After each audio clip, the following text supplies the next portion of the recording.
Assalamualaikum warahmatullahi wabarakatuh. Waalaikumsalam warahmatullahi wabarakatuh. Alhamdulillahirrahmanirrahim. Pada pagi hari ini kita masih dipertemukan pada BIMTEK yang pada hari ke-5 ini, Bapak Ibu. Nah, bagaimana kabarnya Bapak Ibu? Alhamdulillah baik. Alhamdulillah baik. Mungkin sebelum kita memulai BIMTEK pada pagi hari ini, kiranya kita bersama-sama menundukkan kepala untuk berdoa. Semoga BIMTEK pada pagi hari ini berjalan dengan lancar. Mungkin Bu Emi bisa memimpin doanya. Siapa? Bu Emi. Iya. Bu Emi. Baik Bapak Ibu, marilah kita berdoa dulu sesuai dengan agama dan kepercayaannya masing-masing agar kegiatan BIMTEK hari ini dapat berjalan lancar tanpa ada halangan suatu apapun. Berdoa mulai.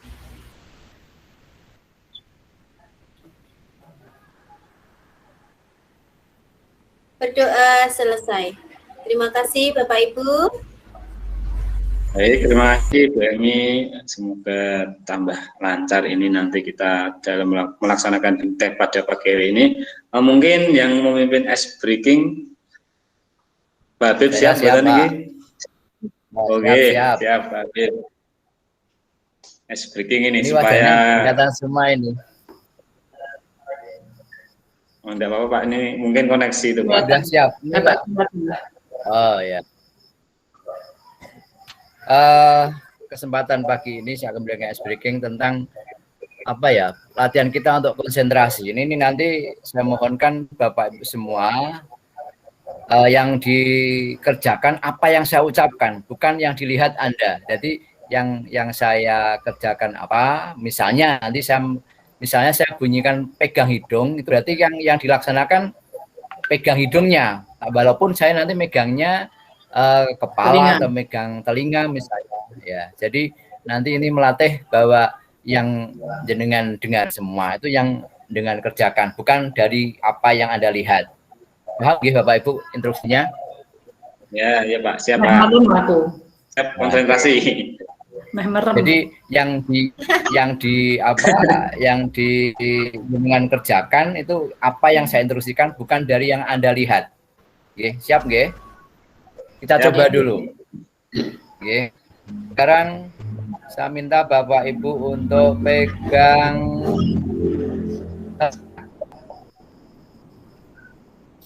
udah pegang telinga semua. Itu enggak kelihatan.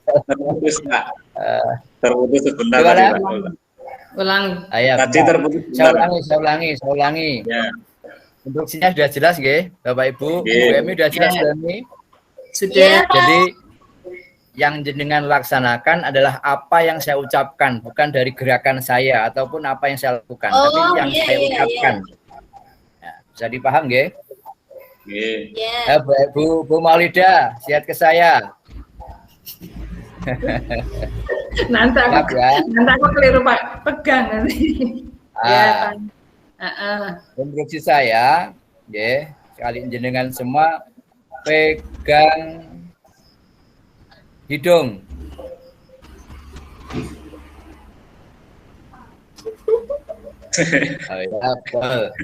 Yang kedua, pelan cepat. Siap. Oke, jadi yang saya ulangi lagi. Jadi yang saya ucapkan, oke, pegang mata.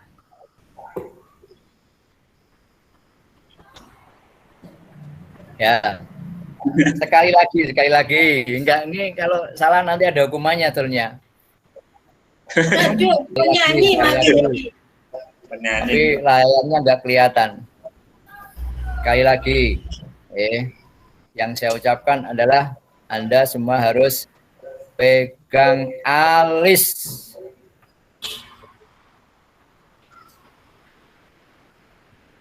Ya. Saya kira cukup ini untuk melatih konsentrasi Bapak Ibu. Jadi nanti kita bisa mendengarkan apa yang dipaparkan oleh Pak Nanang, yang disampaikan saja yang kita lihat, mungkin yang kita perhatikan nanti nggih untuk melatih konsentrasi kita. Saya kira cukup. Sun Pak Nalan. Oke, Pak. Terima kasih Pak Habib atas ice breaking-nya. Ini lumayan merefreshkan otak kita sebelum kita ke materi pada pagi hari ini. Materi pada pagi hari ini tentang sebentar ini. Sebentar.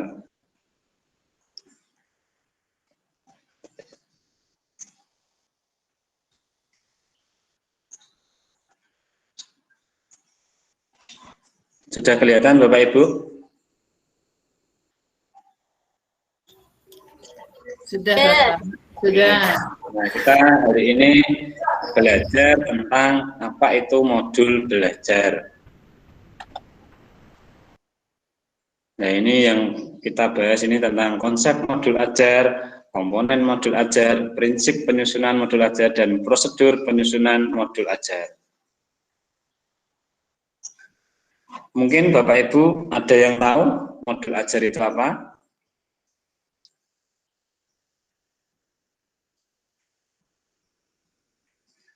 Mungkin nama lainnya buku ya Pak ya? Gimana Pak? Buku, bisa jadi. Dikatakan sebagai buku. Buku, bisa jadi kumpulan buku. Ada yang lain? Baik, kalau tidak ada, kita sama-sama belajar tentang modul belajar. Apa itu modul ajar atau modul belajar itu? Adalah sejumlah alat atau sarana, media, metode, petunjuk, dan pedoman yang dirancang sistematis dan menarik.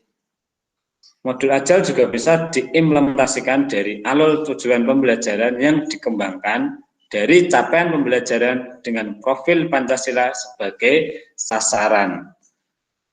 Kemudian modul ajar disusun sesuai dengan fase atau tahapan perkembangan peserta didik, mempertimbangkan apa yang akan dipelajari dengan tujuan pembelajaran dan berbasis perkembangan jangka panjang. Guru perlu memahami konsep mengenai modul ajar agar proses pembelajaran lebih menarik. Nah, ini komponen modul ajarnya. Ini yang pertama harus ada pada komponen modul ajar itu. Yang pertama adalah identitas modul. Ini mungkin bisa dikatakan seperti RPP ya Bapak Ibu. Ini di identitas modul itu harus terdiri dari nama penyusun, instansinya, dan tahun disusun modul ajar itu. Kemudian jenjang sekolahnya juga harus ada.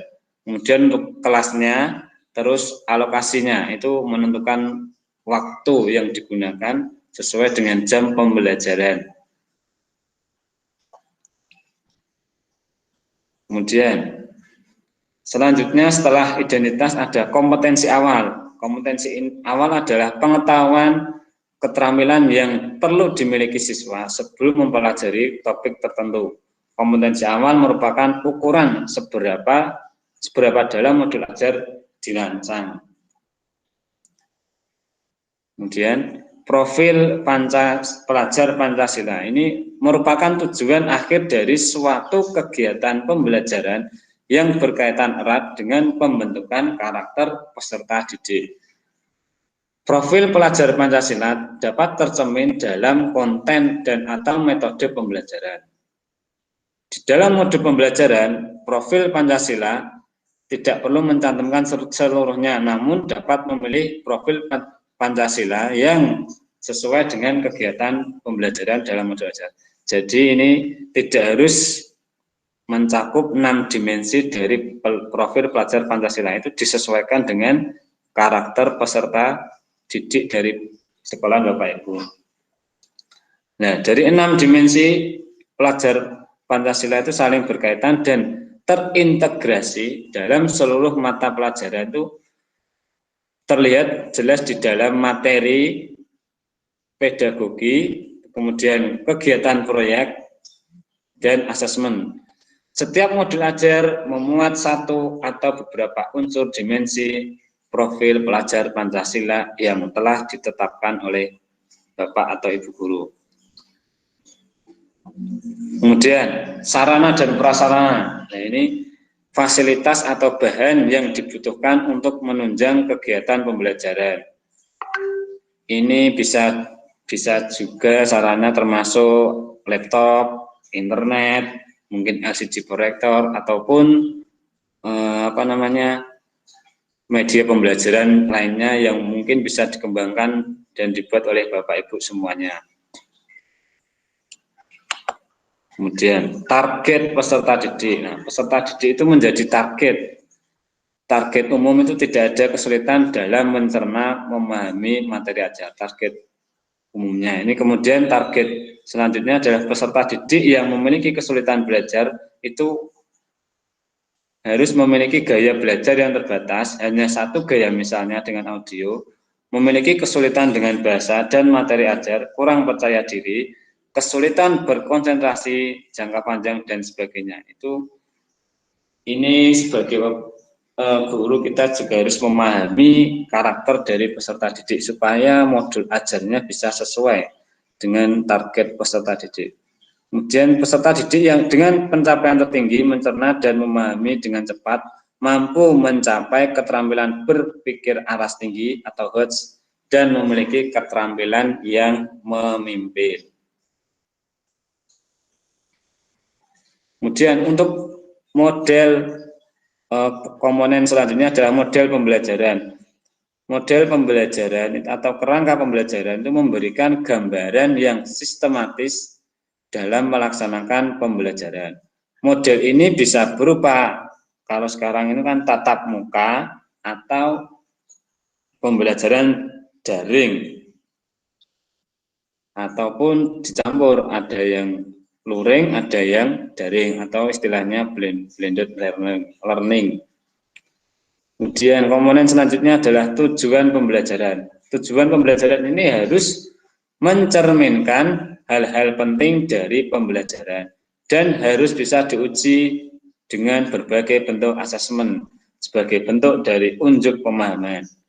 Tujuan pembelajaran menentukan kegiatan belajar, sumber daya yang digunakan, kesesuaian dengan keberagaman murid dan metode asesmen yang digunakan.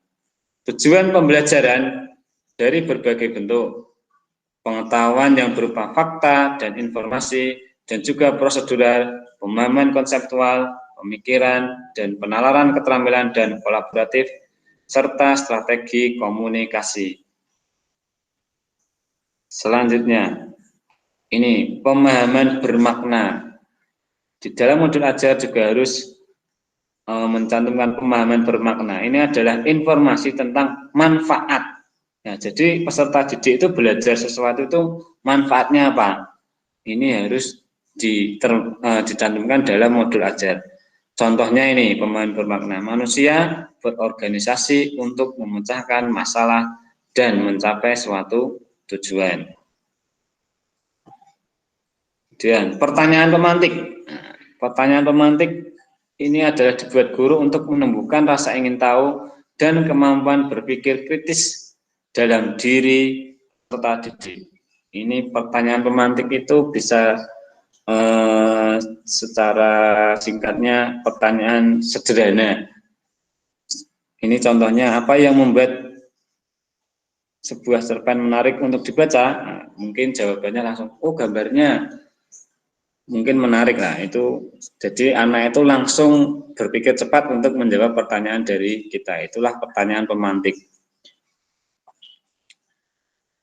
Kemudian kegiatan pembelajaran. Kegiatan pembelajaran ini disusun meliputi 3 tahap, yaitu pendahuluan, inti, kemudian penutup yang berbasis metode pembelajaran aktif. Selanjutnya asesmen, ini juga harus ada dalam komponen modul ajar. Asesmen itu ada 3, yaitu asesmen diagnostik, yaitu asesmen sebelum pembelajaran, kemudian ada asesmen formatif, yaitu selama proses pembelajaran, dan yang terakhir ada asesmen sumatif. Ini adalah akhir pembelajaran. Mungkin bisa seperti kuis atau ulangan, itu termasuk asesmen sumatif. Nah, ini contoh bentuk asesmen yang bisa digunakan. sikap profil Pancasila dapat berubah. Nah, ini caranya menilai anak. Observasi, penilaian diri, penilaian teman sebaya, dan anekdotal. Kemudian untuk performa, presentasi, drama, pameran hasil karya, jurnal, dan sebagainya. Kemudian ini tes tertulis, tes objektif, esai, pilihan ganda, jawaban singkat, benar salah.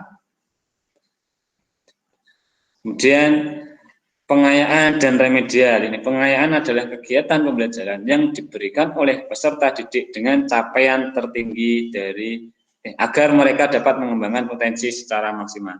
Nah, ini berarti anak-anak yang mendapatkan nilai tertinggi nanti ada pengayaan tersendiri. Kemudian untuk anak-anak yang membutuhkan bimbingan maka mereka ikut yang remedial.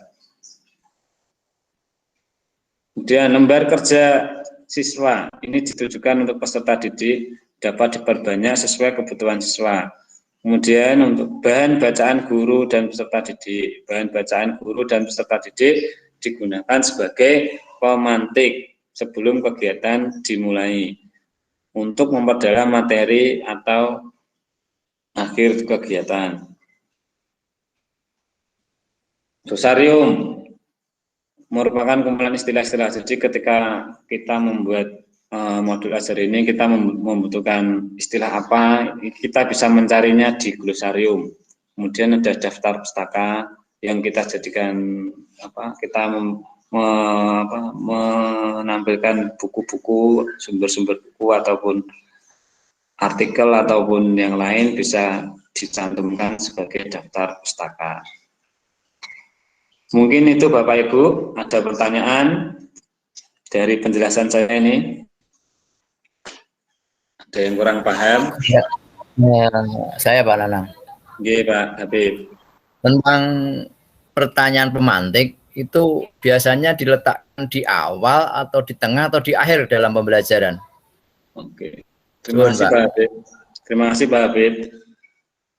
Pertanyaan pemantik itu lebih tepatnya kita taruh di awal Pak Habib supaya tujuan dari pertanyaan itu merujuk ke materinya Pak Habib.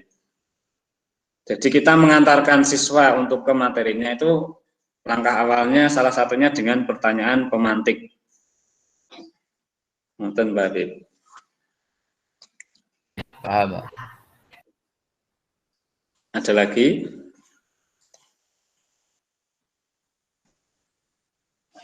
Saya Pak Nanang. Iya, Bu Emi. Ini mumpung masih ada tampilannya ini. Glosarium itu bentuknya seperti apa, nggih? Coba bisa dijelaskan Pak Nanang? Oke. Untuk bentuk glosarium itu setahu saya itu seperti ensiklopedia Ibu. Jadi buku yang sangat besar. Itu di situ berisi tentang beberapa istilah-istilah. Kalau dalam bahasa Indonesia mungkin bisa dikatakan seperti KBBI itu Ibu.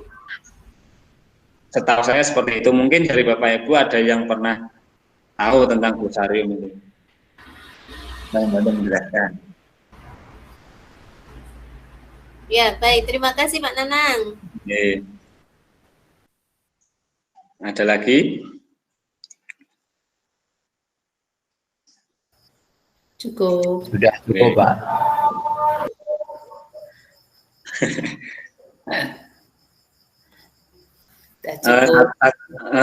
Ini untuk review sedikit saja. Ini saya ingin tahu dari Bapak Ibu, dari modul ajar tadi kan sangat banyak sekali komponennya. Mungkin bisa disebutkan 3 saja Bapak Ibu. Ya? Komponen modul ajar komponen yang harus ada di modul ajar itu ada 3. Sebutkan 3 saja mungkin Ibu, Bapak Ibu. Umum, inti, dan lampiran. Umumnya itu apa Ibu?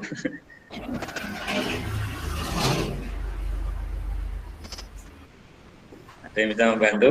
BMI mungkin? Iya. Belum. BMI bisa membantu?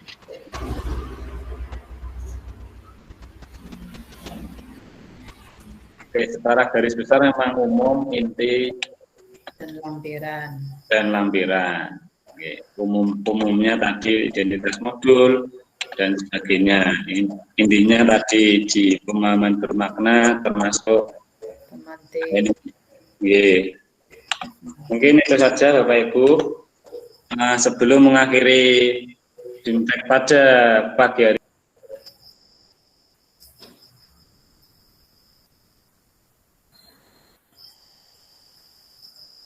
Pun Putus nggih. dia putus.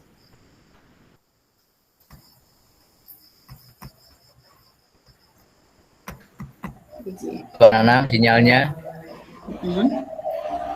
Ayo, Pak Nanang, kita dilanjut. Kita tunggu dulu Bu, mungkin ada trouble di mungkin Di tempatnya Pak Nanang. Pak kuotanya habis. Atau kita tutup? saya kira enggak itu pakai IndiHome mungkin pakainya itu. Kita tutup ya. Ya kita tunggu dulu Pak namanya Bu.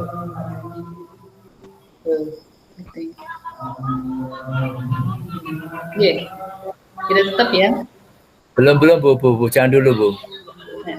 Ini baru nanti kan nyambung lagi, paling baru dimatikan dulu nanti nyambung masuk lagi. Kita tunggu dulu Pak Nanang yang punya presentasi Pak Nanang. Iya.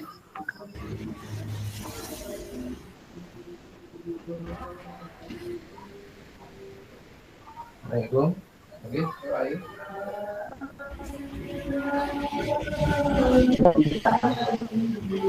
Halo, Badis Latisa. Waalaikumsalam, Nggih. Badis Latisa, Bos. Kontak, Bos.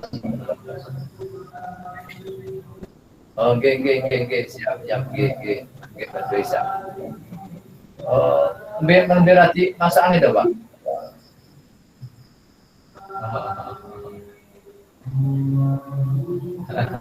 Dari kesempatan jenengan kita ayo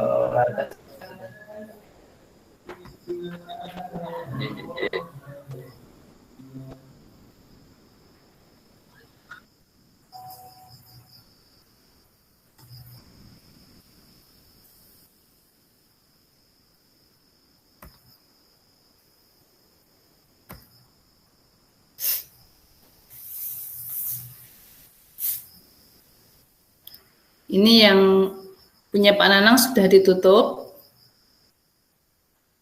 Ya. Kita mau mulai lagi. Pak Habib. Break dulu, Bu. Oh ya. Berapa menit? Personilnya tetap, Bu. Enggak. Nggih. Setengah jam, Bu ya. Iya. Ini masih biasa. Kita zoom-zooman saja ini. Tidak direkam ya. Break dulu setengah jam, Bu ya. Oh iya. Terus salat dulu. Monggo kita bincang-bincang saja, Mbak. Iya, Bu Malika. Nggih. Bu, dalam jenengan sing pundi, Bu? Rumahku Kalirejo. Kalirejane pundi? Kalirejane Jetaan. Pundi niku? Jetaan tuh Kalirejo. Kalirejo sendiri ngerti Pak jenengan? Jenengan dalam endi? Kertas kula Cipiring. Heeh. Lah Kalirejo ki ngalor sih. Oh, nggih. Nah, kecamatan kae ngalor terus Rejosari baru Kalirejo. Kalirejo ke ujung. Pak Nana kemana aja? Kok kabur? Putus ya?